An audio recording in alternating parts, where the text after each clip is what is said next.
بسم اللہ الرحمن الرحیم. السلام علیکم. Welcome back on the podcast. اور آج ہمارے درمیان جو گیسٹ ہیں, بہت کم ایسے گیسٹ ہوتے ہیں ان کو ہم اپنی پوڈ کاسٹ پہ دوبارہ بلانا چاہتے ہیں. جب فرسٹ پوڈ کاسٹ کی تھی تب بھی آپ لوگوں کا بہت سا فیڈ بیک آیا تھا اور لوگوں نے بھی بہت کہا تھا, اور ہماری خود بھی بڑی خواہش تھی کہ دوبارہ ہمیں موقع ملے as a trainer, as a mentor. ہم ان کو جانتے ہیں, محترم سلمان ناصر صدیقی صاحب. Sir welcome back on the pod cost. جی خیریت سے. ہمیں پچھلی بار بھی بہت فیڈ بیک آیا اور شاید آپ کو بھی ہے, بلکہ شروع میں یہی پوچھ رہے تھے کہ فیڈ بیک ویسے کتنا امپورٹنٹ ہوتا ہے کسی بھی چیز کا, یا ویڈیو کا, یا کوئی بھی آپ کو کانٹینٹ ہو, تو فیڈ بیک کتنے معنی رکھتا ہے؟ یہ اہمیت رکھتا ہے کہ کون فیڈ بیک دے رہا ہے. اگر کوئی صاحب علم انسان ہے یا اس کا اس پیشے میں کوئی مقام ہے تو بہرحال اس کا فیڈ بیک اہمیت رکھتا ہے. صحیح, مطلب کس طرح کے فیڈ بیک کو آپ کو سیریس لینا چاہیے, کس طرح کا نہیں, اس کا پیمانہ ہم جو ہے یہ رکھیں گے کون فیڈ بیک دے رہا ہے. وقت آپ کے پاس مختصر ہے, بہت سارے موضوعات میں بات ہو سکتی ہے. آج ہم ریکارڈنگ جب کر رہے ہیں, آج غالباً 8 اگست ہے, اور کچھ ہی دنوں میں اگلے ہفتے شاید جب یہ پوڈ کاسٹ آن ایئر ہو رہی ہو تو 14 اگست کے قریب جشن آزادی کی تیاریاں ہو رہی ہوں گی. اچھا, اس بار بڑا ایک ڈفرینٹ دیکھنے میں آ رہا ہے. کچھ نہ کوئی پچھلے سال بھی تھا 14 اگست کے موقع پہ یا جشن آزادی کے موقع پہ, کہ لوگوں کا خیال ہے کس بات کی یوم آزادی ہے, ہم تو آزاد ہیں ہی نہیں, اور پاکستان کے جو حالات ہیں جشن منانا بنتا ہی نہیں ہے. اور اسی سے جو ہے وہ بہت سے لوگ کہتے ہیں کہ ہم اس بار جھنڈا بھی نہیں لگائیں گے اور کچھ بھی نہیں کریں گے, سیلیبریٹ نہیں کریں گے. تو آپ کی اس بارے میں کیا رہنمائی ہوگی؟ 14 اگست یا جشن آزادی, اس کو منانا چاہیے, کس طریقے سے پرسیو کرنا چاہیے؟ غلامی کے تصور کو اگر ہم نے نہیں سمجھا, اور روایتی تہذیبوں کی غلامی کیا ہوتی تھی اور جدید معاشروں کی غلامی کی صورت کیا ہوتی ہے, اگر اس پہ ہمارا ذہن واضح نہیں ہوا تو جشن آزادی ایک مذاق رہے گا. غلام کو آزاد کرانے کا اجر دین میں بہت زیادہ ہے.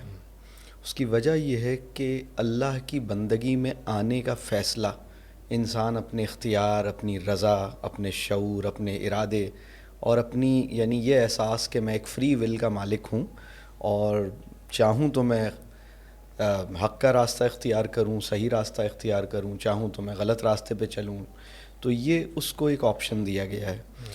وہ آپشن غلام ہونے کی حیثیت سے پوری طرح, یعنی جس طرح کی زندگی اسلام قبول کرنے کے نتیجے میں اس کی ہونی چاہیے, تو وہ غلام کو اس میں کچھ دشواریاں آتی ہیں. تو آزاد ہونے کے بعد وہ اپنی زندگی پوری طرح وہ بناتا ہے جیسی کہ اللہ چاہتا ہے کہ وہ بنائے. اور غلام آزاد کرانے کا بڑا اجر تھا. تو پہلے جو غلام ہوا کرتے تھے نا, ان پہ ایک جبر, کوئی مالک ان کے سر پہ ڈنڈے لے کے کھڑا ہوتا تھا. بہت پرانے وقتوں میں ہم یہ سنتے ہیں کہ زنجیروں میں, بیڑیوں میں باندھا ہوا ہوتا تھا. اب صورتحال یہ ہے کہ ہم یہ کہتے ہیں کہ اگر ہتھ کڑی سونے کی ہو تو ہم قبول کر لیں گے. سوال یہ ہے کہ اگر ہینڈ کف گولڈ کا بنا ہوا ہو اور اس پہ کچھ ہیرے جواہرات لگے ہوئے ہوں تو کیا ہتھ کڑی قبول ہو جانی چاہیے؟ اس ہتھ کڑی کا نام ہے کارپوریٹ جاب.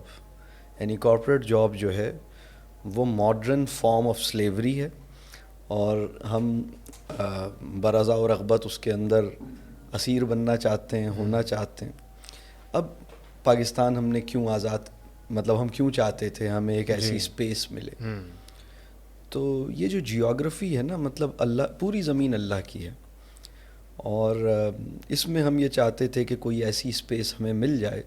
یعنی انگریزوں کی جب ہم ان کے زیر انتظام تھے یا زیر حکومت تھے, تو ہم کچھ اپنی معاشرتی زندگی میں اور ہماری جو پوری ایک اپنی تہذیبی فضا اور اپنے پرسپیکٹو کے اندر جیسے انتظامات اپنی اجتماعی زندگی کے ہونے چاہیے, ہم وہ شاید نہیں کر پا رہے تھے. ہم چاہتے تھے کہ ہمیں ایک اسپیس ملے, پیس آف لینڈ ملے.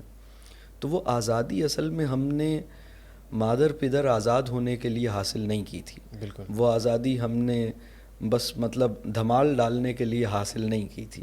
تو یہ غل غپاڑا, شور شرابہ, دھمال اور تفریح, موج مستی, اگر اس آزادی کے خواہاں ہم ہیں تو دوسرے لفظوں میں ہم انگریز کی غلامی سے نکل کے نفس کی غلامی میں جانا چاہتے ہیں, اور نفس کی غلامی میں جانے دینے میں اگر ہمارے راستے میں کوئی مشکل ہوتی ہے تو ہم ناراض ہوتے ہیں.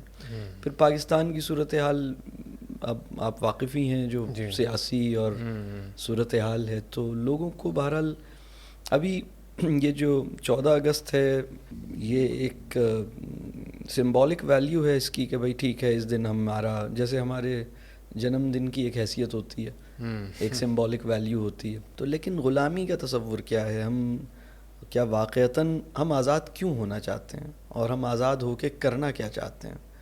اور ہم مطلب اگر ہم وہ زندگی گزارنا چاہتے ہیں جو ماڈرن کیپٹلسٹ اکنامک سسٹم نے ہمیں پروپوز کی ہے، زہر اگر میٹھا ہو اور سب کھا رہے ہوں اور فوری نقصان پیدا نہ کرے تو کیا اسے قبول کر لینا چاہیے؟ بالکل بھی نہیں، بلکہ بظاہر یہی لگ رہا ہے کہ جو زنگ آلود قسم کی بیڑیاں اور ہتھ کڑیاں ہیں اس سے تکلیف ہو رہی ہے، لیکن آپ نے جو فرمایا وہ جو سونے والی ہے اس سے نہیں ہو رہی ہے. جو آپ نے ماڈرن کیپٹلسٹک ورڈ کا ذکر کیا، اس پہ بھی میں اس کے امپیکٹ پہ بھی آنا چاہوں گا، لیکن اس سے پہلے ذرا اس کو مزید سمجھنے کے لیے کہ جو لوگ آزادی نہیں منانا چاہتے ہیں یا جو کرنا چاہتے ہیں ان کی وجوہات ذرا بڑی مختلف نظر آتی ہیں. مطلب وہ 2 سال پہلے تک وہ آزادی منا رہے تھے، پچھلے 2-2.5 سالوں کے اندر جو ہے نا وہ ذرا کچھ ان کو چینج لگ رہا ہے کہ ذرا چیزیں ہو گئیں، اور اس سے آگے بڑھ کے جو موجودہ حالات ہو گئے ہیں اس کے اندر نوجوان اوبیسلی آپ کو بھی بڑا رابطہ رہتا ہوگا، تعلق رہتا ہوگا، پاکستان سے باہر جانا چاہتے ہیں، جس کو بھی اپرچونیٹی ملے وہ پاکستان چھوڑنا چاہتے ہیں، پہلی فرصت کے اندر یہاں سے نکلنا چاہتے ہیں. تو آپ کی کیا رہنمائی ہوگی؟ کیا یہاں پر رکنا چاہیے، یہاں پر رک کے اسٹرگل کرنی چاہیے، یا پھر پاکستان سے باہر جانا کیسا ہے؟ تو اس کو آپ کس طرح ایڈریس کریں گے؟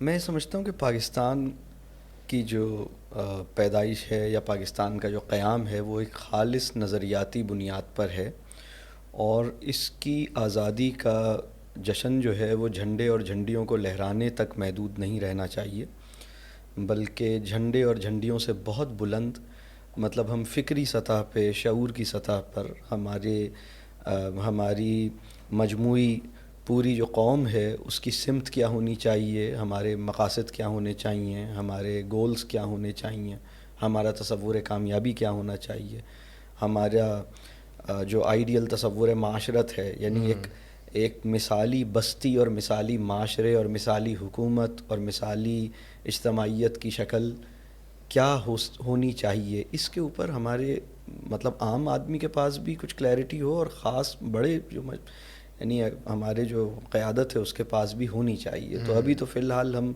ایسا محسوس ہوتا ہے کہ جو آدمی جھنڈا اور جھنڈی 14 اگست کو نہیں لہرا رہا، اس پہ ہم غدار ہونے یا کچھ اس پہ شک کرنے کی ہمارے پاس کچھ اضافی وجوہات پیدا ہو جاتی ہیں، مطلب بدگمانی کی. یعنی آپ پاکستان سے وفادار نہیں ہیں، آپ کی گاڑی پہ جھنڈا نہیں ہے، آپ کے ہاتھ میں جھنڈی نہیں ہے، تو آپ یہ کہیں کہ بھائی میرا دل خون کے آنسو رو رہا ہے کہ میرے باپ دادا نے جس مقصد کے لیے قربانیاں دی تھیں، ملینز آف لوگوں نے اپنی جانوں کا نذرانہ پیش کیا تھا، تو آپ اس جگہ پہ کیا کر رہے ہیں؟ یعنی یہ بالکل ایسی بات ہے کہ اگر ہم 5 کینال یا 2 کینال کا مکان یا آدھے کینال کا مکان بھی کوئی صاحب ان کے باپ دادا نے بڑی قربانیوں کے ساتھ بنایا ہو، اور مقصد ان کا یہ ہو کہ یہاں پر بڑی اچھی مطلب ہمارے اچھی باتیں ہوں گی، اچھے کام ہوں گے، سارے بچے آپس میں محبت سے پیش آئیں گے، اور وہاں پر ایک لڑائی کا اڈہ بنا ہوا ہو، نفرتوں کا مرکز بن جائے، اور پھر ہم کہیں کہ جس دن ہمیں یہ وطن ملا تھا اس کی خوشیاں منائیے، تو ہم کہیں گے بھئی اب تو 14 اگست تو خون کے آنسو رلانے کا ایک جیسے دن بن گیا ہے کہ ہم مطلب سچی بات یہ ہے کہ جس کو تصور پاکستان سے اور پاکستان سے سچی محبت ہے اس کا دل 14 اگست کو روئے گا. مطلب میں تو یہ سمجھتا ہوں، مطلب وہ اب اس وقت سائلنسر پھاڑ دیں، اور وہ ایک باجا پچھلے چند سالوں سے آیا ہے پاکستان میں، اور پاکستان سے محبت کا امتحان یہ ہے کہ اپنے پھیپھڑوں پہ زور ڈال کے اس باجے سے مطلب آواز نکالیے. تو میں اکثر سوچتا ہوں سور پھونکنے کی ذمہ داری اللہ نے حضرت اسرافیل علیہ السلام کو دی تھی، لیکن بعض انسان خود بھی اس کو نبھانا چاہتے، تو وہ مطلب پھیپھڑوں کے دم سے، یہ عجیب سی حرکتیں ہیں. تو اگر کوئی انسان 14 اگست کو مطلب اپنی حساسیت کی وجہ سے کسی تصور اور کسی نظریے سے محبت کی بنیاد پر اگر وہ مغموم ہے، اگر وہ اس باجے اور کھیل تماشے پر اس کا دل خون کے آنسو رو رہا ہے، تو اس کو غدار سمجھنے کا گناہ مت کیجیے گا. اسے آپ سے، آپ کے نظریے سے اور ان لوگوں کی کمٹمنٹ سے جنہوں نے شہادتیں پیش کی تھیں سچی محبت ہے. بالکل ایسے ہی ہے سر. لیکن آن دا ادر سائڈ اگر ہم دیکھیں کہ جو لوگ جھنڈا خلوص کے تحت لگا رہے ہیں اور وہ نظریہ پاکستان اور قیام پاکستان کے مقاصد کو پیش نظر رکھتے ہوئے اس کا اظہار کر رہے ہیں, تو ایسے لوگوں کو بیوقوف سمجھنا بھی آئی تھنک تھوڑی سی زیادتی ہوگی آن دا ادر سائڈ. بالکل صحیح بات. یہ میں سمجھتا ہوں بالکل صحیح بات ہے. ہمارا پرچم ہے, ہماری اس کے ساتھ ایک وابستگی ہے اور اس کی اپنی ایک تاریخ ہے, اس کا ایک اپنا ایک سمبولک ویلیو ہے ہمارے لیے. اس کے چاند ستارے کی اپنی ایک ہمارے ساتھ ایک تاریخ ہے, اس کے سبز رنگ کی ہمارے ایک سگنیفیکنس ہے. تو یہ بات بالکل ٹھیک ہے. اب اصل میں معاملہ یہ ہے, ہر فرد لوگ مطلب زیادہ تر لوگ ہمارے وطن میں پاکستان سے محبت کرتے ہیں. اب وہ جس سطح شعور پر ہیں وہ طے کرے گا کہ وہ باجا بجائیں گے یا ان حالات پہ خون کے آنسو بہائیں گے. جو حالات ہمارے ہیں, مطلب ہم یعنی اللہ کی نگاہ میں ہم کہاں کھڑے ہیں یہ ایک الگ سوال ہے, دنیا کی نگاہ میں ہم کہاں کھڑے ہیں یہ ایک اور سوال ہے. تو مطلب اگر کسی مطلب شیطان بھی جس سے ناخوش ہو اور خدا بھی جس سے ناخوش ہو, تو مطلب ہم کہاں پہنچ رہے ہیں. مطلب جیسے ہمارے بزرگ ہیں وہ کہتے ہیں کہ ہم شر پیدا کرنے کی صلاحیت بھی اب نہیں رکھتے, خیر تو دور کی بات ہے. تو اتنی مطلب ناتوانی ہے. بالکل ایسے ہی ہے. اچھا ویسے قیام پاکستان کے مقاصد, ویسے اگر نئی نسل کو تو بالکل اس سے بہت سے لوگوں کو شعور نہیں ہوگا. اصلاً قیام پاکستان کے مقاصد کیا تھے, اس پہ تھوڑی سی بات ہو سکتی ہے کیا, کہ وہ اصل مقاصد کیا تھے؟ بس مختصر سی بات یہ ہے کہ دین جو ہے نا, اس کے سارے مطالبات مسلح پہ نبھائے نہیں جا سکتے. دین کے بہت سے مطالبات مسلح سے تعلق رکھتے ہیں اور وہ لازمی مطالبات ہیں. 5 دفعہ مسلح پہ کھڑے ہونا ہے, نماز روزہ ہے. لیکن اس سے آگے بڑھ کر بندگی کے کچھ تقاضے ایسے ہیں جو اجتماعی زندگی میں گھر کی سطح پر, معاشرے کی سطح پر, اور ایک اجتماعی منظرنامہ, ایک تہذیبی فضا اس میں پیدا ہوتی ہے. اور پھر اس کی بنیاد پر ہمارا ایک معاشی نظام, ہمارا نظام عدل, ہماری قانون سازی, ہماری جو کہہ لیجئے حکومتوں کے معاملات, ان سب چیزوں میں وہ للہیت کی روح اور وہ نور ہدایت جب اس کے اندر انٹیگریٹ ہوتا ہے تو وہ پورا ایتھوس اور وہ پوری اس کی مینیفیسٹیشن ہو پاتی ہے. تو ہمارے بڑے الحمدللہ, اور یہ کوئی بھی سوچنے سمجھنے والا آدمی اس بات کو سمجھے گا کہ مطلب خدا کا ہم سے جو مطلب بندگی کا تقاضا ہے وہ صرف بالکل انڈیویجول لیول پہ نہیں ہے, وہ اس سے آگے بھی ہے. تو ان آگے کے تقاضوں کو اچیو کرنے یا ان آئیڈیلز کو اچیو کرنے کے لیے ہماری ضرورت یہ تھی کہ ہمیں ایک ایسی اسپیس ملے جہاں ہم اپنی اور اپنے قوم کے مستقبل کی کچھ ڈیسیشن میکنگ کر سکیں, قانون بنا سکیں, اپنی معاشرت پیدا کر سکیں, اپنی نسل نو کی تربیت اور تعلیم کا انتظام کر سکیں. اور اس تصور زندگی کو سامنے رکھتے ہوئے مطلب ہم زندگی گزاریں. تو ابھی تو ایسا مطلب ہوا نہیں, ہم مطلب اس طرف توجہ نہیں رہی. ایسا ہی ہے. ابھی وہ پچھلا سوال ذرا وہیں رہ گیا کہ نوجوان جو باہر جانا چاہتے ہیں ان کے لیے کوئی بہت سے جو چیلنج ہے بہت بڑا. پچھلے 2-3 سالوں میں بلکہ ہوا یہ کہ وہ تبدیلی جو اوپر سے نیچے آتی ہے اس کی اہمیت کو ہمارے معاشرے نے اوور ایسٹیمیٹ کیا ہے, اور وہ تبدیلی جو نیچے سے اوپر پیدا ہو سکتی ہے اس کی اہمیت اور اسکوپ کو ہمارے بہت سے لوگوں نے انڈر ایسٹیمیٹ کیا ہے. میرے اکیلے کے کرنے سے جو خیر پیدا ہو سکتا ہے اس کو تو میں غیر اہم سمجھوں, اور مطلب کسی جنرل صاحب کے یا کسی سیاستدان کے کوئی اچھا کام کرنے سے جو اثرات ہم تک پہنچیں گے اس کو میں اوور ایسٹیمیٹ کروں. یہ بات ٹھیک ہے کہ ہمیں اوپر کی سطح پر بھی ایک ہماری خواہش ہے کہ چیزیں ٹھیک ہو جائیں, اور یہ ہم سمجھتے ہیں کہ ٹھیک نہیں ہے. مطلب ہمارے سیاسی معاملات, ہمارے ملک کی معاشی صورتحال, سیاسی صورتحال, نظم و نسق, اور یہ ساری مطلب جو بھی گورننس کے ایشوز بھی ہیں, لا لیسنس کے ایشوز بھی ہیں, اور جو نیچر آف لا ہے اس کے ایشوز اپنی جگہ ہیں کہ لا کون سا ہے جس لا کی ہم امپلیمنٹیشن نہیں کر پا رہے. وہ لا اپنی نوعیت میں اپنی بنیاد میں کیسا ہے, یہ سارے ایشوز اپنی جگہ ہیں. تو ایک نوجوان جو ہے جس کے سامنے کیریئر ہے, وہ سوچتا ہے کہ ابھی میں 22 سال کا ہوں, 20 سال کا ہوں, اگر ابھی نکل جاؤں اور 10-12 سال کہیں لگا دوں تو میرا مکان اچھا بن جائے گا, میرے پاس اچھی میری اکانومی اچھی ہو جائے گی. اور یہ ساری جو انسیکیورٹی ہے, مطلب کوئی بھی, مطلب جہاں انسان کی عزت محفوظ نہیں ہے, جہاں بہت سے اور دوسرے مسائل ہیں, تو وہ اسی میں عافیت محسوس کرتا ہے کہ وہ کہیں نکل جائے. مطلب اب تو میرا خیال ہے کہ بنگلہ دیش بھی اگر کوئی مطلب مجھے تو ایسا لگتا ہے کہ قندھار اور ڈھاکہ بھی بہت سے نوجوانوں کے لیے مطلب لاہور اور کراچی سے بہتر آپشنز محسوس ہوتے ہوں گے. کیلیفورنیا تو بہت ہی اوپر کی چیز ہو گئی. تو اب میرا اس میں خیال یہ ہے کہ میں سمجھتا ہوں کہ ہمیں نہیں جانا چاہیے, ہمارے نوجوانوں کو نہیں جانا چاہیے. اس ساری بات کو یعنی ان کا جو مسئلہ ہے, ان کا جو استدلال ہے, ان کی جو پریشانی ہے اور جو چیلنج وہ اپنے وطن میں فیس کر رہے ہیں, اس سے میں کسی حد تک واقف ہوں. اور ہم دیکھتے ہیں ہمارے اپنے نوجوان ہیں, ہمارے بچے ہیں, تو ان کی تکلیف کو میں جانتا ہوں کسی حد تک. اور آنے والے وقت کی ایک انسرٹینٹی یا ایک بالکل ایک عدم تحفظ کا احساس, بے یقینی کا احساس, معاشی عدم تحفظ, سیاسی عدم تحفظ, ان سب کو بھی ہم دیکھ رہے ہیں. لیکن اس کے باوجود میں یہ سمجھتا ہوں کہ نہیں جانا چاہیے. اچھا, اب میں کیوں کہہ رہا ہوں کہ نہیں جانا چاہیے, یہ ایک سوال ہے. بالکل.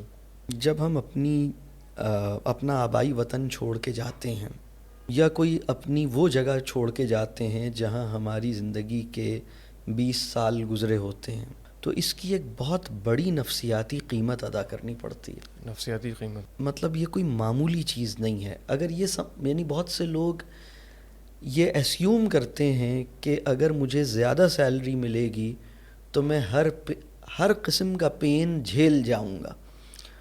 ہر قسم کا پین نہیں جھیل سکتے.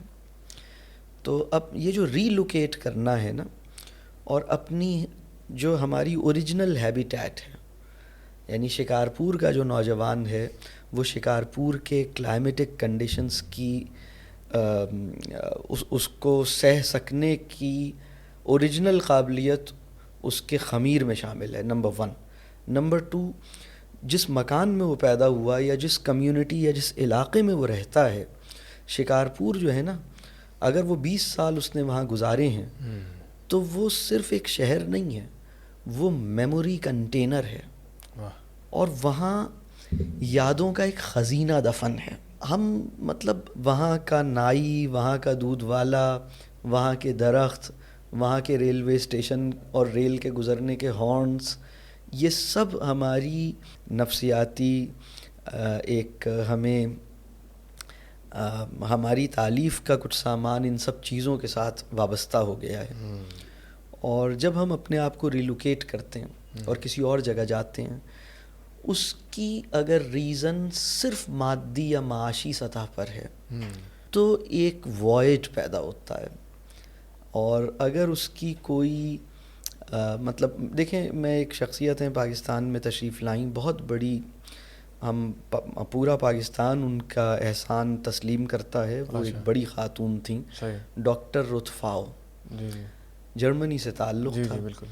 پاکستان سنا میں نے یہ ہے کہ وہ پاکستان کسی وزٹ پہ تشریف لائیں اور انہوں نے دیکھا کہ جذام کے مریضوں کا کوئی مسئلہ سمجھنے والا, ان کو اون کرنے والا, ان کے زخموں کو یا ان کی تکلیف کا علاج کرنے والا اور ان کے لیے کام کرنے والا, یہ ایکسپرٹیز اور یہ ول اور یہ پیشن یہاں شاید اس وقت موجود نہیں تھا, یا جو بھی معاملہ تھا, یا اس تکلیف یا اس مرض کی شاید اس درجے پہ آگاہی نہ ہو, یا جو بھی وجہ ہو, بہرحال وہ یہاں بیٹھ گئیں.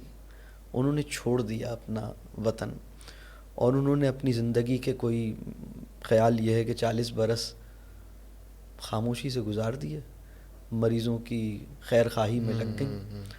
تو یہ جو خاتون یہاں آئی تھی نا جرمنی چھوڑ کر, یہ کیریئر بنانے نہیں آئی تھیں, یہ اپنی جرمنی میں رہائش گاہ کے اسٹینڈرڈ آف لیونگ کو اپ گریڈ کرنے نہیں آئی تھیں, یہ لگژری سیکھ کرنے نہیں آئی تھیں, ان کا پیشن تھا, ان کا ایک کاز تھا.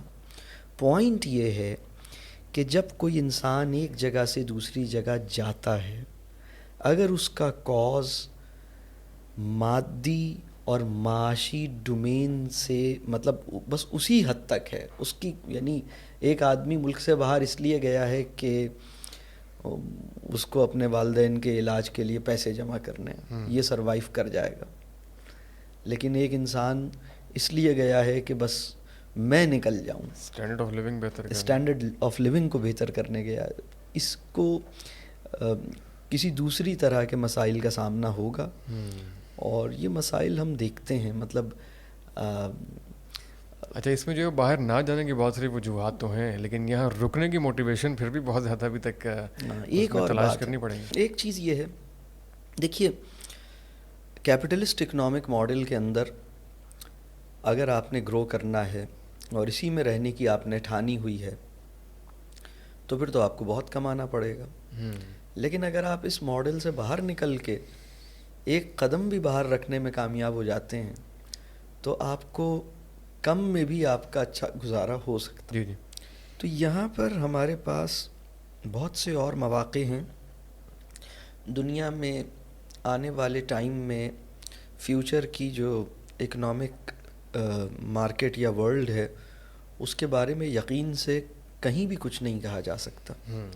پاکستان کے اندر بہت سے وہ مواقع ابھی بھی موجود ہیں جن کو ہمارے نوجوانوں نے پہچانا نہیں ہے, یعنی معاشی ترقی کے حوالے سے بھی اور اپنا کام کرنے کے حوالے سے بھی. ان حالات میں بھی میں یہ سمجھتا ہوں, اور باہر کے اپنے چیلنجز ہیں لیکن یہاں کے اپنے مطلب یہاں کے کچھ اور چیلنجز ہیں, کچھ اور.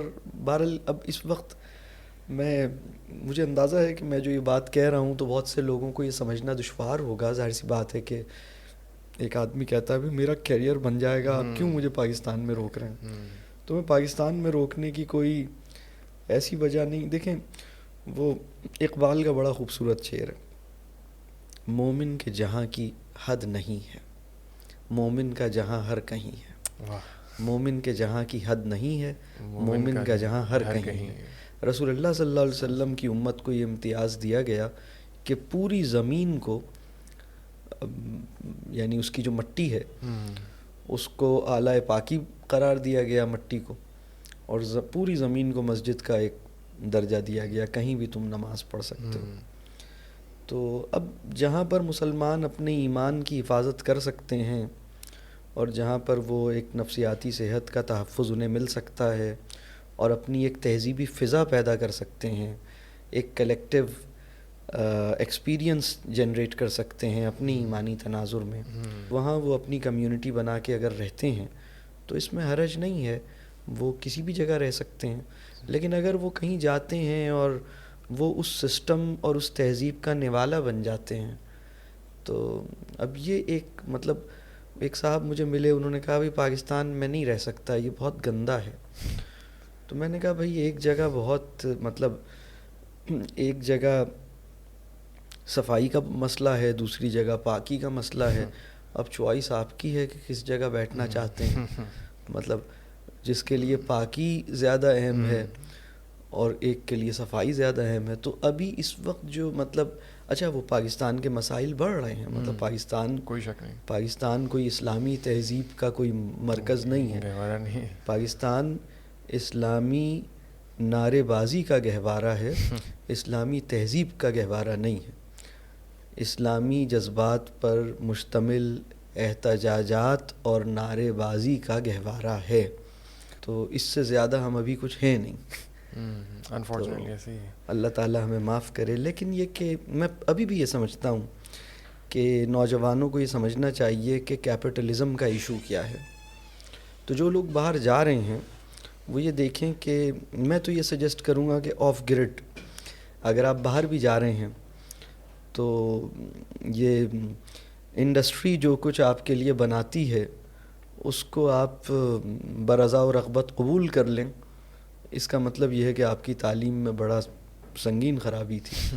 یعنی جو کچھ صنعتوں نے آپ کے لیے تیار کیا, فوڈ انڈسٹری نے جو بنایا آپ کو پسند آ گیا, اور جس انڈسٹری نے جو کچھ بنایا، مطلب انڈسٹری میں بننے والی کچھ چیزیں ٹھیک ہیں، ہماری ضرورت بھی ہیں، ہمارے لیے مفید بھی ہو سکتی ہیں، لیکن انڈسٹری کی 100% چیزوں کو ہم بالکل قبول کر لیں اور ہمارا جو لائف اسٹائل ہے، ہماری جو چوائسیز ہیں، وہ کسی اشتہار سے متاثر ہو جائیں، کسی برانڈ کی، مطلب ہم یعنی ہمارا وہ شعور جو کسی بھی ہلکی برانڈنگ کو رجسٹ کرنے کی اہلیت نہ رکھتا ہو، وہ انسان اگر باہر جا رہا ہے تو عجیب سی بات ہے. مطلب آپ تو میں سمجھتا ہوں ہم اس نظام کی اور اس تہذیب کی خوراک بننے جا رہے ہیں. اچھا، یہ جو آپ نے کیپٹلسٹک ورلڈ کی بات کی ہے، اور اس سے پہلے اگر آپ نے دیکھا ہو ذرا اس کے لیے بھی کہ شاید آپ نے ایسا وقت دیکھا ہو کہ اس جو کیپٹلزم تھا اس کا امپیکٹ اتنا نہیں تھا، جو ہم سے پچھلے لوگ تھے ان کے اوپر اس کا امپیکٹ قدرے کم تھا کمپیریٹیولی.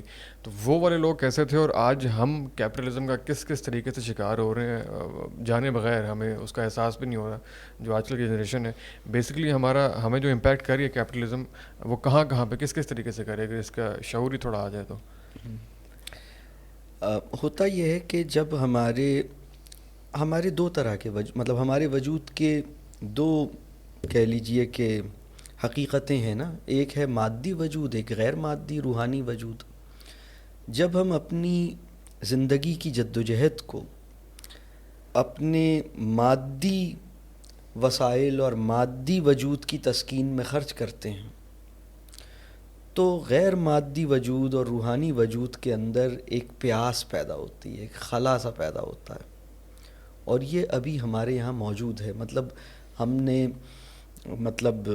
بہت ساری چیزیں خریدی ہیں اور پھر اس میں یہ ہوتا ہے کہ ہم مزید شاپنگ کرتے ہیں.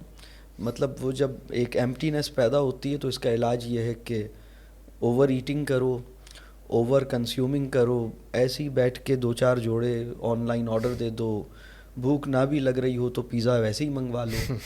تو بس ویسے ہی مطلب کچھ بہت فرنیچر موجود ہے لیکن کچھ چیزیں پھر بھی اضافی خرید لو. تو چیزوں سے بھری ہوئی دنیا، اور جو اس کی من کی یعنی جو اس کا غیر مادی وجود ہے اس کے اندر ایک جیسے ہنگر ہے.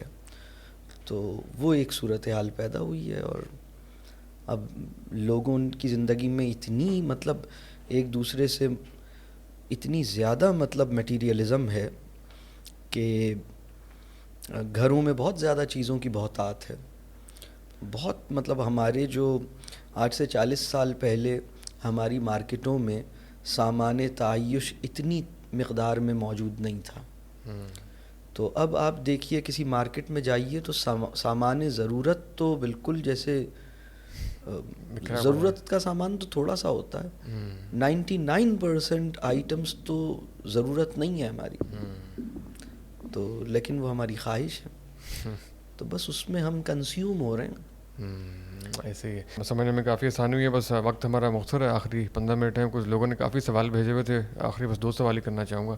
بلکہ ایک ہماری پوڈ کاسٹ سے پچھلے دنوں ایک خاتون آئی، انہوں نے ایک ایسی بات کی جس سے ایک نئی ڈبیٹ کھڑی ہوئی، اور پاکستانی سوسائٹی کے اندر ایک وہ نیا آئیڈیا تھا، اور اس کے اوپر بہت سے لوگوں نے اس کو بائی بھی کیا، بہت سے لوگوں نے اس کی مخالفت بھی کی. ان کا کہنا تھا کہ میں I want child free life. میں ابھی جو ہے نا وہ بچوں کی رسپانسبلٹی جب تک میں اور میرے ہسبینڈ تیار نہیں ہیں، ابھی جو ہے وہ ہماری انڈرسٹینڈنگ نہیں ہے، ابھی ہمارا تھوڑا سا لائف انجوائے کرنا چاہتے ہیں، کیریئر ہے، تو ابھی بچوں والا وہ نہیں ہے، کیونکہ ہم اس کی اچھی تربیت نہیں کر پائیں گے، اس کو اچھے سے رسپانسبلٹی اس کی نہیں لے پائیں گے. تو ہم صرف یہ ذمہ داری تب اٹھانا چاہتے ہیں جب ہم اپنے سرکمسٹانسز میں ایزی ہوں اور حالات و واقعات ہمیں اجازت دیں. تو بہت سے لوگوں نے اس کو پسند بھی کیا، بہت سے لوگوں نے اس کی مخالفت بھی کی. تو آپ کا اس بارے میں کیا خیال ہوگا؟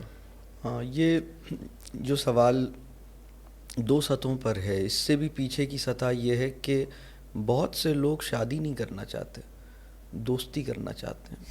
اس کی وجہ یہ ہے کہ وہ کوئی لائبلٹی، کوئی بوجھ، کوئی ذمہ داری، وہ کہتے ہیں کہ یار ابھی مزے کرو، تو ایک لڑکی مل گئی ہے، اچھی دوست ہے، گھومتے رہو ساتھ، یا کسی لڑکی کو کوئی لڑکا مل گیا ہے اور جتنا مہربان وہ شادی سے پہلے ہے پتہ نہیں اتنا مہربان بعد میں ہوگا بھی یا نہیں ہوگا. ابھی اتنے پیسے خرچ کرتا ہے، جیب دیکھتا نہیں ہے، مجھ پہ پیسے لٹاتا رہتا ہے. تو زندگی تفریح میں چل رہی ہے، مزہ تو آ رہا ہے. تو اصل چیز ہے مزہ، اور اصل چیز ہے میری شخصی آزادی. تو پلیجر کو میکسیمائز کرنا ہے, پرسنل فریڈم کو جتنا ہم پھیلا سکتے ہیں, غیر محدود بنانے کی کوشش کر سکتے ہیں, وہ کرتے رہیں. تو شادی بھی ایک طوق معلوم ہوتا ہے. اور اگر شادی کسی طرح آدمی اس پہ تیار ہو جائے کہ چلو یار اب کر ہی لو, کیونکہ مطلب اللہ تو جب پوچھے گا, لیکن لوگ بہت پوچھنے لگے ہیں, تو چلو شادی کر ہی لو, تو شادی کر لیتے ہیں. لیکن اب دوسرا سوال پیدا ہوا کہ بھائی یہ جو بچہ جو ہے وہ پھر ہماری آزادی, مطلب رات میں جب روئے گا تو میں تو سوتے سے نہیں اٹھ سکتا, تو میں, اور یہ صورتحال ہے. اچھا پورا دن وہ ہمیں بلائے گا تو اس کو ٹائم دینا ہوگا, تو ایک بوجھ ہے. تو پھر تو یہ جو مسئلہ پیدا ہوا ہے نا, اصل میں مسئلہ جو ہے نا انسانی نفسیات کی اعلیٰ ترین صورت یہ ہے کہ انسان کو انسان گوارا ہو سکیں, اپنے سے مختلف انسان گوارا ہو سکیں, اپنے سے بہت مختلف انسان گوارا ہو سکیں. اس کی سب سے سپریم اگزامپل رسول اللہ صلی اللہ علیہ وسلم کی. آپ صلی اللہ علیہ وسلم کا ایک اسٹیٹمنٹ ہے, مفہوم یہ ہے, جو مجھ سے کٹے میں اس سے جڑوں, جو مجھ سے کٹے میں اس سے جڑوں. تو ایک بچہ جو اپنی ماں کی طرف لپکتا ہے کہ آپ میری طرف دیکھیں, اور ہم کہتے ہیں بھائی اسے کوئی لے لے, یا ہم کوئی گیجٹ اس کی طرف اچھال دیتے ہیں کہ دیکھو میں اپنے کھلونے میں گم ہوں, ایک میرا آئی فون ہے, چلو تم کو بھی ہم ایک ٹیبلٹ دے دیتے ہیں, تم اسے دیکھو ہم اسے دیکھیں, تو ہم اپنی اپنی جنت میں جیسے کھو جائیں. تو ایک اصل میں یہ جو مسئلہ ہے نا کہ پرسنل اسپیس اور پرسنل ٹائم کو گارڈ کرنے کی ایک ایب نارمل آبسیشن, اور اپنی پرائیویسی کی فکر کرنے سے بالکل مطلب دور, تو ہم وہاں پہنچے ہوئے ہیں. مطلب اپنی پرائیویسی کو پروٹیکٹ کرنے کی ذمہ داری قبول نہیں کرنا چاہتے, اپنی انتہائی پرائیویٹ لائف کی تصویریں سوشل میڈیا پہ اچھال دیتے ہیں, اسٹیٹس پہ لگا دیتے ہیں, اور اپنی پرسنل اسپیس اور پرسنل ٹائم کو میکسیمائز کرنا چاہتے ہیں. عجیب سی حرکتیں. تو یہ جو بات ہے میں سمجھتا ہوں کہ میں آپ کو بتاؤں, بہت کم لوگ جب انسان اپنے صحیح یعنی فریم آف مائنڈ میں ہوتا ہے تو اسے یہ سمجھ آتا ہے کہ اللہ نے انسانوں کے لیے, بڑوں کے لیے, وہ مخلوق جو کھلونے کی طرح اسے ریفریش کر سکتی ہے, اس کا دل بہلا سکتی ہے, اس کا نام بچے ہیں. آپ اپنی بزنس کی اور اپنے باس کی جو بھی زہر آلود گفتگو سماعت فرما کے آ رہے ہوں, اور اپنے ناپسندیدہ پولیٹیکل لیڈر کو الیکشن جیتتا ہوا دیکھ کر گھر واپس آ رہے ہوں, گھر پہ جب دروازہ آپ کا بچہ کھولتا ہے اور آپ کی باہوں میں آ جاتا ہے, تو آپ کے بہت سے غم, آپ کے معاشی دکھ, آپ کی نفسیاتی جو بدحالی ہے, یا آپ کے جو سیاسی غم ہیں, وہ سب ذرا دور ہو جاتے ہیں. تو بچہ تو بہت بڑا انعام ہے. اور یہ کوئی جیسے اصل میں ایک سوال یہ ہے کہ میری خوشیوں کے راستے کی رکاوٹ ہے, اور میں یہ کہہ رہا ہوں کہ تمہاری خوشیوں کا سب سے بڑا راستہ بچے کی مسکراہٹ سے کھلتا ہے. بچے کی مسکراہٹ تمہاری خوشیوں کے اس راستے کا دروازہ ہے جو تم نے دیکھا ہی نہیں. تو مطلب یہ عجیب مطلب بات ہے نا. ایسے ہی ہو رہی ہے, تھوڑا صرف وہ نہیں کرنی ہے, معذرت تکلامی ہو رہی ہے. ابھی ریسنٹلی جو بہت سی نیولی میڈ مدرز ہیں نا, جو ان کے ریسنٹلی جن کے بیبی بورن ہوئے ہیں, ان کو اپنی بچے سے پہلے کی زندگی بڑی یاد آ رہی ہے کہ یار وہ جو 3-4 سال تھے وہ تو ہمیں پتہ ہی نہیں لگا, بڑا ہم انجوائے کر رہے تھے اس وقت. تو ابھی ہر وقت کی جو ایک مصیبت سمٹ گئی ہے, تو وہ لوگ بھی مطلب بچہ آنے کے بعد بھی جو ہے وہ مس کرتے ہیں پچھلی لائف کو. تو اس کی وجہ جو ہے وہ کوئی اور ہے نہیں. اس کی ایک وجہ یہ ہے, دو تین وجوہات جو سمجھ میں آتی ہیں. ایک تو یہ کہ بہت سے لوگوں کو یہ خیال ہوتا ہے کہ اصل کام اور بڑا کام کسی معاشرے میں کسی بھی معاشرے کا سب سے بڑا کام اور اصل کام ہے کمانا، اور بچے پیدا کرنا ایک بہت ہی فضول کام ہے. تو اچھا ہوتا کہ اتنا ٹائم لگا کے میں نے بچے پیدا کیے، اس کی بجائے میں 2 برانڈز پیدا کر دیتا جس کو میں مطلب، اور وہ کہتے ہیں کہ یہ میرا برین چائلڈ ہے.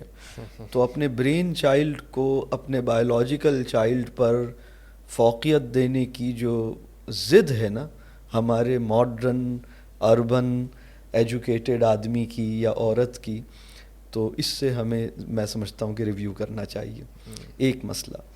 دوسری بات یہ ہے کہ بچوں کو انجوائے، مطلب بہت سے لوگ، شادی تو بات کی بات ہے ہمارے، میں ایک اور بات اکثر کہتا ہوں، کسی بھی انسان کی نفسیاتی صحت کا ایک آسان ٹیسٹ یہ ہے کہ اس کے ساتھ 2-4 بچے تھوڑی دیر کے لیے چھوڑے جائیں. اگر ان صاحب کو بچوں کی پریزنس ان کے موڈ کو بہتر کر رہی ہے تو یہ صاحب نفسیاتی طور پہ صحت مند ہے. اور اگر بچوں، یہ موسٹ آف دا ٹائم، مطلب ٹھیک ہے کوئی سچویشن ہو سکتی ہے، لیکن عمومی طور پر بچوں کو دیکھ کے ان کا موڈ اگر اچھا ہو جاتا ہے تو یہ نفسیاتی صحت کی علامت ہے. اور اگر بچوں کو دیکھ کے انہیں تاؤ آتا ہے، غصہ آتا ہے اور عجیب سی حرکتیں کرتے ہیں تو یہ ایک مسئلہ ہے. دوسرا، اگر بچوں کو بھی ان صاحب کے ساتھ مزہ آتا ہے اور وہ دوبارہ ان کے پاس جانا چاہتے ہیں تو یہ ٹیسٹ ویریفائی ہو گیا. تو مطلب اب پرابلم یہ ہے کہ ہمارے معاشرے میں بہت سارے لوگ ایسے ہیں جنہیں بچے اچھے نہیں لگتے. بہت سے اساتذہ کرام ایسے ہیں جنہیں بچے اچھے نہیں لگتے لیکن ٹیچنگ وہ کرنے پہ بضد ہیں. تو مطلب آپ سوچئے کہ ایک قصائی کو گوشت اچھا نہ لگتا ہو لیکن پیشہ وہ یہی اپنائے تو آپ کیا کہیں گے؟ مطلب ایک میں سر یہ پوچھنا چاہ رہا تھا کہ آبویسلی ہر انسان ہوتا ہے، اس کی سوشل سرکل ہوتا ہے، اس کی نیٹ ورکنگ ہوتی ہے اپنی. تو ایک زمانے میں لوگ جو اپنے دوست بناتے تھے یا دوستوں کے ساتھ جو وقت گزارتے تھے تو وہ یہ چاہتے اپنے کام سے تھکے ہوئے جب وہ جائیں تو ایسے دوست ہوں جن کے ساتھ کو بظاہر کوئی مطلب ان کو پروفیشنل فائدہ نہ ہو یا وہ چیز نہ ہو. اس کے مقابلے میں بہت سے لوگوں نے کہا کہ اگر اپنی زندگی میں ترقی کرنی ہے تو لائک مائنڈیڈ سرکل بناؤ، لائک مائنڈیڈ دوست بناؤ، ان میں اٹھنا بیٹھنا شروع کرو تاکہ تمہیں کچھ بزنس آئیڈیاز بھی آئیں، کوئی ذہن کھلے، کوئی ایکسپوجر بڑھے. تو اس میں ہمیں کوئی بیلنس رکھنا چاہیے یا ایسے دوستوں کے ساتھ بیٹھنا چاہیے جن کے ساتھ بیٹھنے میں سکون ملے اور بظاہر کوئی بزنس کا فائدہ بھی نہ ہو اور وہ ہماری فیلڈ سے بھی ریلیونٹ ہو. تو دوستوں کے انتخاب میں کون سا کلیہ سامنے رکھنا چاہیے؟ کیسے دوستوں کے ساتھ بندہ زیادہ وقت گزارے؟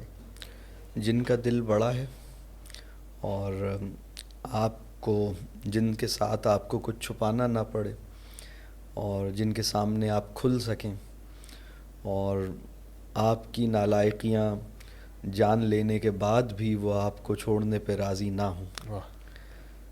ایسے لوگ اگر آپ کی زندگی میں موجود ہیں، میں بہت سے لوگوں سے یہ پوچھتا ہوں کہ اگر ابھی تم کسی مشکل میں پھنس جاؤ تو کتنے لوگ ایسے ہیں جنہیں تم ایک کال پہ یہاں بلا سکتے ہو؟ تو بہت سے لوگ جو ہیں وہ یعنی نہیں آئیں گے. تو وہ جو میں سمجھتا ہوں کہ دوستی کی مطلب یہ جو معاشی ترقی کا خواب ہے نا، یہ دوستی کے اوپر غبار نہیں، اس کی مطلب یہ دوستی بہت ہی شفاف ہونی چاہیے اور دوست تو جینون ہونے چاہیے. مطلب دوست تو بہت مطلب اور ابھی ایک پرابلم یہ ہوا ہے کہ سوشل میڈیا نے لوگوں کے تصور دوستی کو بدل دیا ہے. کیونکہ مطلب اب 1400 لوگوں کو ہم اپنا فرینڈ سمجھتے ہیں، جن کو کبھی جن سے کبھی ملے ہی نہیں وہ اب ہمارے فرینڈ ہیں.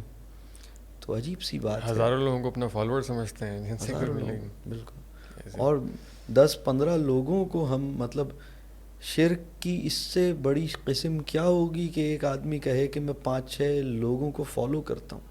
مطلب جو پیروکار ہے نا، یہ دوست اور پیروکار، فرینڈ اور فالوور، مطلب پیشوا یا دوست، یہ ہماری تہذیبی روایت کے بہت بڑے لفظ ہیں، بہت بڑے لفظ ہیں. ان کو یہ 30-40 سال کی سوشل میڈیا کی جو بھی چیزیں آئیں اس نے تہس نہس کر کے رکھ دیا.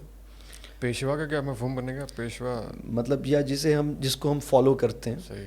تو فالوڈ جسے ہم یعنی ہم اچھا میں فلاں صاحب کو فالو کر رہا ہوں تو وہ پیشوا ہو گئے، یا وہ مجھے وہ میرے پیروکار ہو گئے. اب اردو میں اگر ہم کہیں تو پیروکار، صحیح. بھائی پیروکار ہم سب کو رسول اللہ صلی اللہ علیہ وسلم کا پیروکار بننا ہے. بالکل. تو یہ چیزیں جیسے یہ بہت بڑا لفظ ہے، مطلب اس کے لیے کوئی چھوٹے لفظ استعمال ہوتے تو اچھا ہوتا. ایسا ہی ہے بالکل.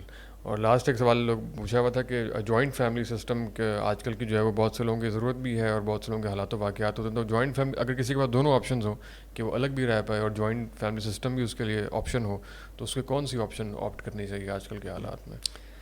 اصل میں جوائنٹ فیملیز سے باہر نکلنے کے لیے دو قسم کی تیاریاں درکار ہیں. ایک تو فائنینشیل ہے کہ آپ مطلب اپنے والدین سے الگ ہو رہے ہیں تو آپ کو ایک انتظام کرنا پڑے گا فائنینشیلی، اور ایک الگ سیٹ اپ بنانا پڑے گا. لیکن انتظام تو اس وقت کرنا پڑے گا نا، درکار ہے کہ جب آپ مینٹلی بھی ریڈی ہوں اور آپٹ کرنا چاہیں. تو اگر آپ آپٹ ہی نہ کرنا چاہیں تو یہ ضروری ہے کہ آپ آپٹ ہی کریں اگر آپ کو جوائنٹ فیملی سسٹم ٹھیک لگ رہا ہے. ویسے جوائنٹ فیملی سسٹم دین کا پروپوزڈ ماڈل نہیں ہے، میں یہ سمجھتا ہوں. جو پروپوزڈ ماڈل ہے وہ ہے کمیونٹی سسٹم. پورا محلہ ایسے بیہیو کرے جیسے ایک خاندان ہے. اس وقت جدید آدمی کے مکان میں جو 4 کمرے ہیں، ان 4 کمروں کے مکینوں کے تعلقات اتنے گہرے اور خوبصورت نہیں ہیں جتنے روایتی معاشرے کے پڑوسیوں کے تعلقات ہوا کرتے تھے. اگر 4 کمرے کسی کے مکان میں ہیں تو 4 سیپریٹ پیرلل انڈیپینڈنٹ لائفز ہیں، تھورلی ڈسکنیکٹڈ. لیکن اگر یعنی جتنا ایک دوسرے کی زندگی سے ہمیں متعلق ہونا چاہیے، ان کی خوشی، ان کے غم، ان کے مسائل، ان کی ضرورت، اور ان کے ساتھ قلبی طور پر انوالو ہونا چاہیے، وہ ہم نہیں رہے. اور مزاجی عدم تحمل کی بنیاد پر جو مسائل پیدا ہو رہے ہیں وہ اور زیادہ پیدا ہو رہے ہیں. تو عافیت اسی میں ہے کہ ہم ان جوائنٹ فیملی سسٹم سے اگر نکل سکتے ہیں. لیکن سر آپ نے فرمایا کہ وہ جو محلوں میں وہ جو سسٹم ہمیں درپیش تھا یا پہ ہونا چاہیے تھا وہ تو اب نہیں ہے. تو اگر یہی اگر ہمیں میسر آ رہا ہے تو اس کو آپ کیوں نہ کیا جائے؟ محلے میں تو وہ نہیں ہے جو جان پہچان اور تعلقات ہونے چاہیے تھے. تو اگر ایک گھر میں رہ کے 3-4 بھائیوں کے تعلقات اگر آپس میں ان کی فیملیز کے ہیں تو وہ والی آپشن تو ہے، یا اس کو بھی پھر کینسل کر دیں زندگی سے؟ اصل میں ہوتا یہ ہے کہ ایک چھت کے نیچے اگر 3 بھائی اور ان کی بیویاں رہ رہی ہیں، یا والدہ اور ساس یعنی بہو اور ساس ایک ہی جگہ پر ہیں، تو اس میں چیزوں سے درگزر کرنے، حکمت سے پیش آنے، مطلب معاملات کو غیر ضروری طور پر حساس نہ ہونے اور بڑا دل کرنے اور ایثار کرنے، یہ ساری لیاقتیں جس معیار کے تزکیے سے حاصل ہوتی ہیں، شعور کی جس سطح سے حاصل ہوتی ہیں، وہ ابھی عام نہیں ہے. صحیح ہے. تو ابھی تو یہ ہو رہا ہے کہ شارٹ سرکٹ بہت زیادہ ہو رہا ہے بار بار. یہ جیسے بیئر وائرز ہیں، بالکل جیسے مطلب ایسی کھلی تاریں ہیں جو آپس میں ٹکرا رہی ہیں. تو تعلق کو بچانے کی خاطر تھوڑا سا فاصلہ ایک اس میں بہت خیر ہے. تو اس میں یہ ہے کہ جیسے، لیکن میں یہ سمجھتا ہوں کہ اس میں اچھی صورت یہ ہے کہ ایک ہی نیبرہڈ ہو، 1 کلومیٹر یا 1/2 کلومیٹر کے ریڈیس میں سب کی ریزیڈنسز ہوں، واکنگ ڈسٹینس پر ہوں، ہمیں مطلب پیدل جا سکیں ایک دوسرے کے یہاں، قریب ہوں. یہ بہت اچھا سیٹ اپ ہوگا. اور تھوڑا سا وہ ایک جیسے ایک نیبرہڈ کی سی فیل آئے کہ میرے آس پاس میرے بہن بھائی، جاننے والے، دوست احباب قریب ہی ہیں. یہ سب سے بہتر اس وقت جو میں سمجھتا ہوں.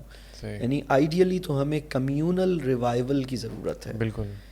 اسلامی تہذیب کا ریوائول اسلامی محلے داری کے ریوائول کے بغیر ممکن نہیں ہے. پچھلی بار ہم نے وزٹ بھی کیا تھا آپ کا ایکو ولیج، جو بہت سے لوگوں نے ہمیں کامنٹ بھی کیا اور وہ اس کو ایڈاپٹ بھی کرنا چاہتے ہیں. تو اس حوالے سے کوئی نئی اپڈیٹ ہے آپ کے وہ پلان میں کسی کے، آپ یا کوئی اس حوالے سے کوئی سروس وغیرہ آپ کی؟ بس میں یہ سمجھتا ہوں کہ اس میں 1-2 باتیں میں چاہوں گا کہ بہت سے لوگ ان کا یہ خیال ہوتا ہے کہ شاید آف گریڈ اور اس طرح سے ایک فطرت سے قریب زندگی ایک بہت ایکسپینسو افیئر ہے، اور پہلے آپ بہت کمائیں اور اتنے پیسے آئیں تو پھر آپ اتنا خرچہ، تو ایسا نہیں ہے. یعنی ایسا نہیں ہے کہ اس کے لیے بہت پیسہ چاہیے ہو. اور یہ ڈپینڈ کرتا ہے کہ آپ کا لائف اسٹائل کتنا سمپل ہے. میں کراچی میں جس مکان میں رہتا تھا الحمدللہ اب اس سے 1/3 سائز کے مکان میں رہتا ہوں. اچھا. یعنی اس سے بہت چھوٹے سائز کا ہے الحمدللہ. اور چونکہ مطلب میں یہ صرف اس لیے عرض کر رہا ہوں کہ لوگوں کو کاسٹ آف لیونگ کا لوگ یہ سوچتے ہیں کہ ہم نیچر کے اندر اسی ساری لگژری کے ساتھ کہیں چلے جائیں. مطلب ایک ماڈل ہے نیچر پلس لگژری، اس کی مثال ہے پی سی بھوربن. دوسرا ماڈل ہے نیچر پلس سمپلسٹی. تو نیچر پلس سمپلسٹی یہ ہے کہ آپ کے مہینے کے جو بجلی کے یونٹس کنزیوم ہو رہے ہیں وہ آپ کم سے کم رکھیں. 100 یونٹ 125 یونٹ کے قریب آپ کا کنزمپشن یا جتنا کم کر سکتے ہیں ہو. اور روشنی کے لیے آپ سورج کا استعمال کریں، اور ہوا کے لیے آپ کی کھڑکیاں چاروں طرف کھلا ہوا ہے، کھڑکیوں سے ہوا آ رہی ہے. سب سے بہترین ایئر کنڈیشنر وہ ہے جو حضرت آدم علیہ السلام بھی استعمال کرتے تھے، یعنی درخت.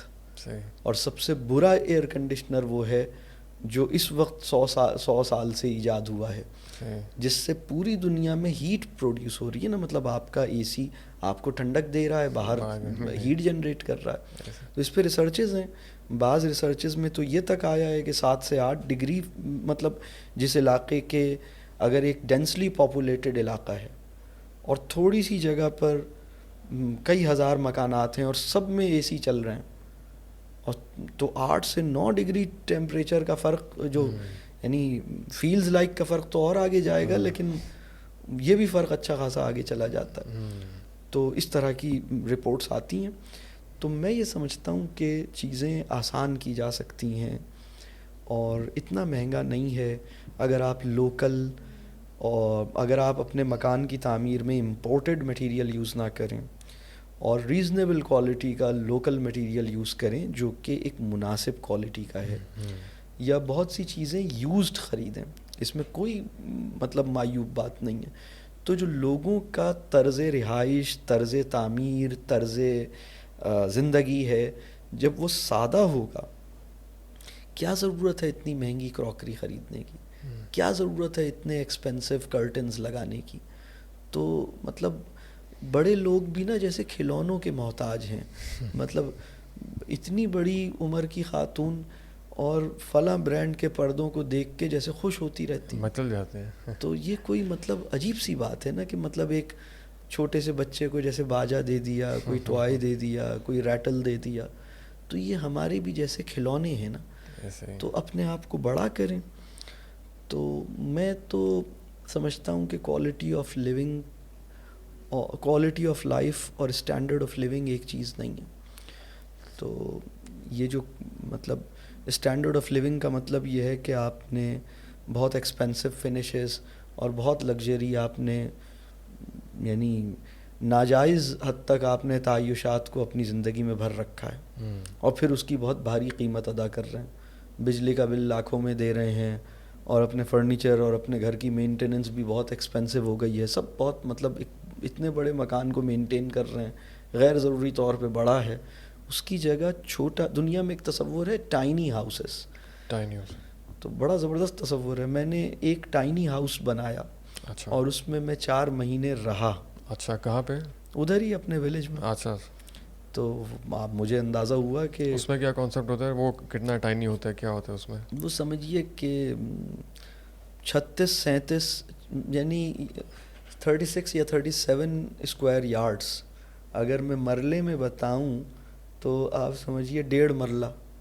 اچھا، مطلب یہ تو 1.5 مرلے کا پورا مکان جس میں ہماری 4-5 لوگوں کی فیملی 4 مہینے رہی. اچھا. تو یہ میں اس لیے کہہ رہا ہوں کہ یہ کوئی مشکل، اور یہ اس، لیکن چونکہ چاروں طرف ایک بڑا مطلب کشادہ اور ایک وسیع جگہ تھی، لون ہے، پہاڑ ہے، تو ہم مطلب یعنی کھانا یا ناشتہ باہر لان میں بیٹھ کے کھاتے تھے, نماز باہر لان میں بیٹھ کے پڑھتے تھے, اپنی کتاب پڑھنی ہے تو درخت کے نیچے بیٹھ کے پڑھتے تھے. مہمانوں کو مطلب آپ یعنی سب سے بہترین ڈرائنگ روم جو اب مجھے سمجھ میں آیا ہے نا, وہ کوئی چٹائی جو آپ کو مل جائے, جہاں چٹائی بچھا دیں وہ ڈرائنگ روم ہے. تو اتنی آسان ہے. تو وہ جو نیچر والی لیونگ کی بات ہو رہی ہے نا, وہ بہت آسان ہے. لیکن لوگوں نے یہ سوچا ہے کہ اچھا ہم اگر لوگ ایک کینال یا آدھے کینال کے مکان میں لاہور یا پنڈی یا فیصل آباد یا کراچی میں رہتے ہیں, تو وہ یہ سوچتے ہیں کہ اچھا ایک کینال کو مینٹین کرنے کے لیے یا 500-600 اسکوائر یارڈس کو مینٹین کرنے کے لیے ہمیں اتنے پیسے چاہیے. تو اگر 4 ایکڑ یا 2 ایکڑ کی جگہ ہوگی تو اس سے ملٹیپلائی کر لو. تو یہاں پہ 2 لاکھ روپے مہینہ چاہیے تو ادھر تو 20 لاکھ روپے مہینہ چاہیے ہوگا. ایسا نہیں ہے جناب. یہ ساری چیز اپنی لائف اسٹائل کو کریکٹ کرنے سے ہوگی. تو اب ہمارے ٹوتھ برشز فری ہیں, اس لیے کہ ہر درخت کی جو ٹہنی ہے وہ ہمیں بتا رہی ہوتی ہے کہ مجھے ٹرائی کرو.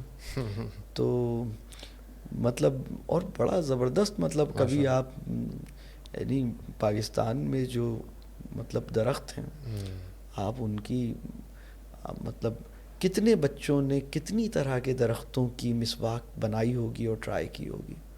بہت کم. کبھی یہ پروجیکٹ ان کے اسکول میں بھی نہیں ملا ہوگا کہ اپنے آس پاس جتنے درخت موجود ہیں سب کی ایک مسواک تیار کرو, اور ہم ان ہر مسواک کو ایکسپیرینس کریں گے اور ان کے جو کیریکٹرسٹکس ہیں.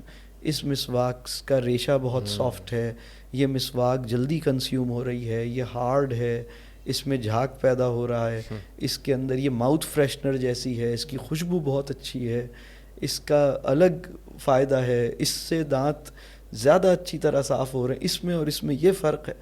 ایک عجیب اس انسان کی جو آبزرویشن ہے, چیزوں پہ غور کرنے کی کیپیسٹی ہے, یہ کوئی مطلب ٹوتھ برشز کی جو صنعت آپ کے مطلب ہماری نادانی کی وجہ سے ٹوتھ برشز کی جو صنعت ترقی کر رہی ہے اور فوڈ انڈسٹری ترقی کر رہی ہے اور فارما انڈسٹری کو ہمارے لائف اسٹائل سے جو فوائد حاصل ہو رہے ہیں, تو یہ آپ کی مرضی ہے کہ یہ فوائد پہنچاتے رہیے. تو چوائس از یورس. ایسے ہی ہے سر. بہت بہت شکریہ آپ کے وقت کا, بڑا اچھا لگا گفتگو کر کے. جناب یہ تھی آج کی ایپیسوڈ. کوئی بھی آپ کا مزید سوال ہو تو ہمیں کامنٹ سیکشن میں بتا دیجیے گا. فیڈ بیک سے بھی آگاہ کرتے رہیے گا. اگلی ایپیسوڈ میں ملاقات ہوتی ہے. بہت بہت شکریہ. السلام علیکم. ہمارے یہاں ایک عرصہ ہو گیا ہم نے بازار سے صابن نہیں خریدا. گھر میں بنتا ہے ہمارے, اور جس کوالٹی کا organic natural homemade soap ہے, میں پاکستان سے باہر بھی ٹریول کرتا ہوں, ہماری فیملی ٹریول کرتی ہے, ہم اپنے صابن, اور وہ بچوں نے تو ایک چھوٹا سا وہ اسٹارٹ اپ بھی اپنا بنایا ہوا ہے, وہ سوپس باقاعدہ